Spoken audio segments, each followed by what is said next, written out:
श्री हितरवंश महाप्रभु के एक भक्त हुए, उनका नाम था विठल दास। क्या नाम था? विठल दास। विठल दास इतने योग्य थे, इतने श्रेष्ठ थे कि महाराष्ट्र के थे, महाराष्ट्र या गुजरात के कहीं के थे, सब छोड़ छाड़ करके पूरे परिवार सहित वृंदावन आकर बस गए और श्री राधा वल्लभ लाल जी की सेवा में रहते, महाप्रभु जी की सेवा में रहते। पर वो अपने प्राचीन समय में, अपने पूर्व के काल में कोई राज पदवी पर रहे थे और वे जब अपनी राज पदवी पे थे तो उनका कार्यकाल इतना अच्छा था कि सारे राजा उनको जानते थे। तो जूनागढ़ के एक राजा ने पत्र भेजा वृंदावन श्री हितरवंश महाप्रभु को। जैसे ही वो पत्र आया, पत्र के ऊपर लिखा था विठल दास के नियोजित में है ये पत्र। तो जैसे ही पत्र आया तो महाप्रभु जी बैठे थे यमुना जी के तट पर, कुछ वैष्णव बैठे थे, सत्संग चल रहा था और विठल दास जी वहां पर सोहनी कर रहे। सोहनी कहते हैं झाड़ू को, झाड़ू लगा रहे थे। तो महाप्रभु जी ने जैसे पत्र देखा, पत्र देख करके बोले, विठल तुम्हारे लिए पत्र आया है। विठल दास जी बोले, गुरुदेव आपके हाथ में आ गया, अब इसको मैं स्वीकार कैसे करूं, आप ही पढ़ लीजिए क्या लिखा है। तो जूनागढ़ के राजा की मोहर लगी थी, पढ़ा तो उसमें लिखा, आपकी योग्यता श्रेष्ठता जान करके सब राजाओं ने मिलकर के ये मत बनाया कि जूनागढ़ का प्रधानमंत्री श्री विठल दास जी को बनाया जाए। हम चाहते हैं आप इसी वक्त अपने परिवार सहित जूनागढ़ आकर के प्रधानमंत्री की पदवी स्वीकार करो।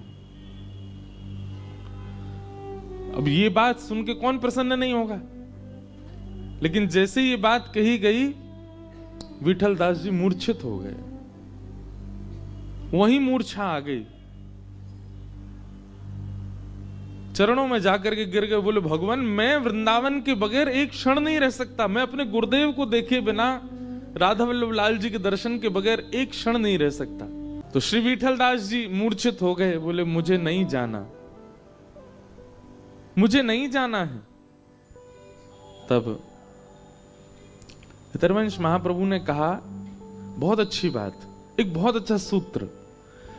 बोले, जीवन में आने वाले कष्ट को हम ये कह करके सह लेते हैं कि प्रारब्ध है, भोगना तो पड़ेगा, तो जीवन में आने वाले सुख को क्यों त्यागते हैं?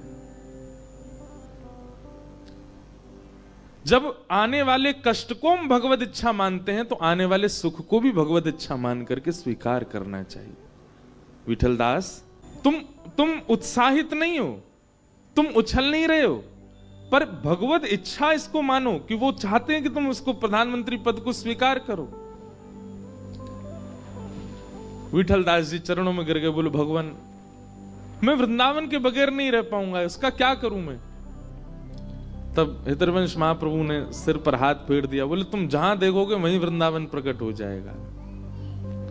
और वही हुआ। विठल दास जी जहां देखते वहीं कुंज प्रकट हो जाती, जिस नदी को देखते, सरोवर को देखते, वहां यमुना जी प्रकट हो जाती, जिस व्यक्ति को देखते उसी में राधा वल्लभ लाल जी दिखने लग जाते। ऐसी कृपा उन पर हुई, चले गए। पर उनका एक बहुत, उनके चरित्र में एक ऐसी बात आती है कि विठल प्रधानमंत्री बने तो उनको सालाना, महीने की एक कुछ सोने की मोहरें मिलती थी।